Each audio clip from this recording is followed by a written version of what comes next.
जय हिंद दोस्तों, कैसे हैं आप लोग। स्वागत है आपका अपने YouTube channel success point classes by VK Singh में। आज हम लोग बात करने वाले हैं फिजिक्स के एक न्यू टॉपिक के साथ, जिसका नाम है प्रतिरोध। ठीक है, प्रतिरोध किसको कहते हैं, रेजिस्टेंस किसको कहते हैं। जैसे देखिए, मैंने यहाँ पर डिफिनीशन लिख चुका है प्रतिरोध का। ठीक है, प्रतिरोध किसको कहते हैं। जैसे देखिए, प्रतिरोध आपका किसी ये क्या है ना, जैसे कि ये कोई चालक लेते हैं हम लोग, यानी ये कोई चालक है ए और बी, ये कोई चालक है। अगर हम इससे धारा का प्रवाह करते हैं ना, तो ये धारा के प्रवाह का क्या करता है ना, विरोध करता है।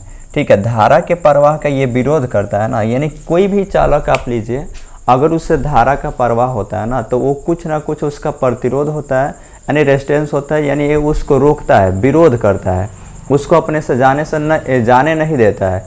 उसी को हम लोग क्या कहते हैं, प्रतिरोध कहते हैं, यानी रेजिस्टेंस कहते हैं। तो चलिए जैसे देखते हैं हम लोग, प्रतिरोध किसको कहा जाता है, यानी किसी पदार्थ का वह गुण जो अपने से होकर धारा के प्रवाह का विरोध करता है, उसी को हम लोग क्या कहते हैं, विद्युत प्रतिरोध या फिर प्रतिरोध कहते हैं। इंग्लिश में उसको रेजिस्टेंस कहते हैं। जैसे एक बार और सुन लीजिए, किसी भी चालक का वह गुण जो अपने से होकर धारा के प्रवाह का विरोध करता है या फिर उससे होकर धारा के प्रवाह का विरोध करता है, उसी को हम लोग क्या कहते हैं, प्रतिरोध कहते हैं, या फिर उसको विद्युत प्रतिरोध भी कहते हैं। जैसे कि देखिए, ये आपका और विद्युत प्रतिरोध का ये सिंबल कैसे होता है ना, तो ये आपका रेजिस्टेंस की सिंबल होती है। ठीक है ना, ये रेजिस्टेंस की सिंबल होती है, आप देख सकते हैं। इसी को हम लोग आर से डिनोट करते हैं, यही रेजिस्टेंस की सिंबल हो गया। अब जैसे देखिए, बात करते हैं इसकी फार्मूला की, तो R equal to V by I होता है। ये कहाँ से होता है, तो ओम्स के नियम से होता है, ओम्स लॉ।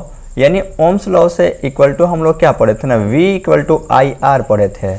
ठीक है, इसके पहले वीडियो में आपको बताया गया है। अब R बराबर निकालिएगा तो V इक्वल टू क्या होता है, I इक्वल टू में R हो जाता है। ये आपका फॉर्मूला मैंने वहीं से यहाँ पर लिखा गया है। ठीक है, अब जैसे देखिए, अब एसआई यूनिट की बात करते हैं, विद्युत ये प्रतिरोध का एसआई यूनिट, तो प्रतिरोध का एसआई यूनिट आपका ओम होता है, यानी प्रतिरोध का एसआई मात्रक आपका ओम होता है। अब बात करते हैं एक और प्रतिरोध का एसआई मात्रक की, एसआई यूनिट ऑफ आर। तो आर इक्वल टू क्या लिखा लेना, वी बाई आई। ठीक है, आप जहाँ पर आप लिख सकते हैं ना, यानी वेयर लिख सकते हैं, वेयर आर इक्वल टू क्या है, ये तो रेजिस्टेंस हो गया। जैसे देखिए, बात करते हैं हम लोग ये इस फॉर्मूला के बारे में, तो जैसे देखिए, वेयर मतलब जहाँ होता है, आर इक्वल टू क्या है, रेजिस्टेंस हो गया, वी इक्वल टू क्या हो गया, इलेक्ट्रिक पोटेंशियल, यानी ये आपका विद्युत विभव हो गया, और आई इक्वल टू क्या है, इलेक्ट्रिक करंट हो गया। ठीक है ना, यानी विद्युत धारा हो गया। अब जैसे देखिए, ये जो V है ना, ये आपका क्या है, वोल्टेज है। यानी देखिए, ये R equal to V by I हो गया। अब V क्या है ना, ये वोल्टेज है। ठीक है, यानी इलेक्ट्रिक पोटेंशियल है, तो इलेक्ट्रिक पोटेंशियल का आपका ऐसे मात्रा क्या होता है, वोल्ट होता है, और I क्या है, विद्युत धारा, इसलिए इसका ऐसे मात्रक एम्पियर होता है। तो आपका प्रतिरोध का ऐसे मात्रक एक हो जाएगा एम्पियर, यानी वोल्ट बाटा में एम्पियर भी हो जाएगा। इसको शॉर्ट में ऐसे लिखा जाता है, या फिर आप ऐसे लिख सकते हैं, V आपका इन्वर्स में ऐसे लिख सकते हैं। अब एक और इसका ऐसा मात्रक होता है, एक और निकाल सकते हैं, यानी R equal to V by I होता है। तो आप जैसे देखिए, R बराबर निकालेंगे तो V क्या है, आपका इलेक्ट्रिक पोटेंशियल है। तो इसका ऐसे ही मात्रक एक और होता है, जो आप लोगों को याद होगा, यानी जूल बटा कूलम होता है। ठीक है, आपका क्या होता है, जूल बटा कूलम होता है। ठीक है, कूलम होता है। तो अब जैसे देखिए, कूलम होता है और बाटा में आपका क्या है, इसका एम्पियर तो होगा ही, यानी ये एम्पियर हो गया। अब जानते हैं क्या होगा ना, ये जो कूलम है इसके नीचे आ जाएगा, तो R इक्वल टू क्या हो जाएगा ना, आपका जूल, और जूल बटा आपका कूलम, और फिर इनटू में क्या हो जाएगा, आपका एम्पियर हो जाएगा, एम्पियर हो जाएगा। आप इसको शॉर्ट में ऐसे भी लिख सकते हैं, R इक्वल टू क्या हो जाएगा ना, यानी जूल, और यहाँ पर क्या हो जाएगा, कूलम, और इनटू में क्या हो जाएगा, एम्पियर। तो आपका एक और इसका मात्रा होगा, जूल प्रति कूलम एम्पियर हो जाएगा, प्रति कूलम एम्पियर। ऐसे भी आप लोग लिख सकते हैं, या फिर आप ऐसे भी इसको डिनोट कर सकते हैं, जूल कूलम प्रति एम्पियर, आप ऐसे भी लिख सकते हैं। ये इसकी प्रतिरोध की तीन आपका ऐसे ही मात्रा के आपको।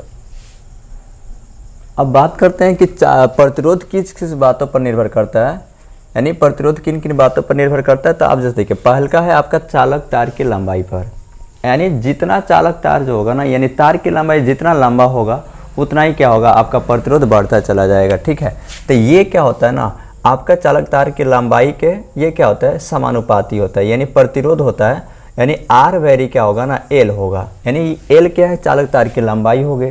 तो जितना ज़्यादा तार की लंबाई होगी उतना ही क्या होगा, प्रतिरोध और बढ़ता जाएगा। ठीक है, दूसरा अगर हम लोग बात करते हैं तार की मोटाई पर, तो तार की मोटाई मतलब क्या हो गया ना, यानी जितना तार का क्षेत्रफल बढ़ेगा ना उतना ये क्या होगा ना, तार की मोटाई के व्युत्क्रमानुपाती होती है। ठीक है ना, अगर तार का क्षेत्रफल बढ़ेगा ना, यानी तार जितना मोटा होगा उससे उतना ही ज़्यादा क्या होगा, विद्युत धारा प्रवाहित होगी और प्रतिरोध उसका क्या होगा, उतना ही कम होगा। ठीक है, अगर जैसे इसमें क्या होगा ना, अगर प्रतिरोध तार का जितना ज़्यादा, जैसे देखिए प्रतिरोध बढ़ेगा तो फिर क्या होगा, मोटाई उसका कम होगा, अगर मोटाई बढ़ेगा तब प्रतिरोध कम होगा। इसका मतलब ये हो गया कि एक बढ़ेगा तो दूसरा घटेगा, दूसरा बढ़ेगा तो तीसरा घटेगा। जैसे कि मान लीजिए कि आपका आर जो है, अगर आर बढ़ेगा तो आपका क्या होगा, ये तार की मोटाई कम होगी। जैसे कि प्रतिरोध बढ़ेगा तो आपका क्या हो जाएगा, इसका तार की जो अनुप्रस्थ काट का क्षेत्रफल है वो कम होगा, यानी इसकी मोटाई क्या होगी, कम होगी। ठीक है, तीसरा में देख लीजिए, नेक्स्ट क्या ना, चालक की पदार्थ पर, यानी चालक किस पदार्थ का बना हुआ है उस पर भी हमारा क्या होता है, प्रतिरोध निर्भर करता है।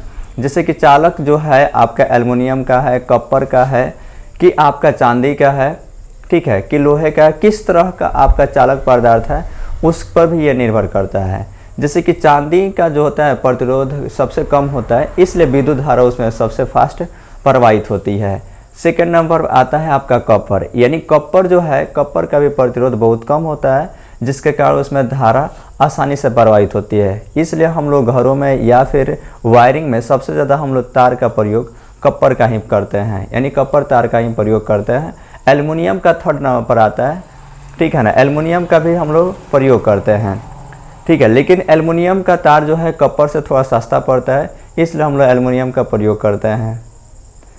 अब जैसे देखिए चालक के ताप पर, अब नेक्स्ट है चालक के ताप पर, यानी ये बोल रहा है ना, चालक का ताप अगर बढ़ेगा ना तो इसमें क्या होगा, इसकी प्रतिरोधकता भी क्या होगी, बढ़ेगी।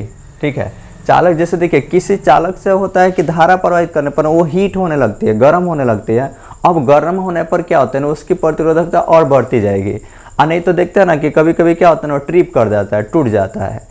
अगर तार ज़्यादा ओवरलोडिंग हो जाती है, यानी अगर तार ज़्यादा लोड लेने लगता है, ज़्यादा देर तो उस पर धारा प्रवाहित होती है तो ट्रिप कर जाता है। ठीक है, तो चालक की प्रतिरोध जो है आपका इन चारों बातों पर निर्भर करता है। पहला हो गया चालक तार की लंबाई पर, ठीक है, दूसरा हो गया चालक तार की मोटाई पर, तीसरा हो गया चालक की पदार्थ पर, और चौथा चालक के ताप पर।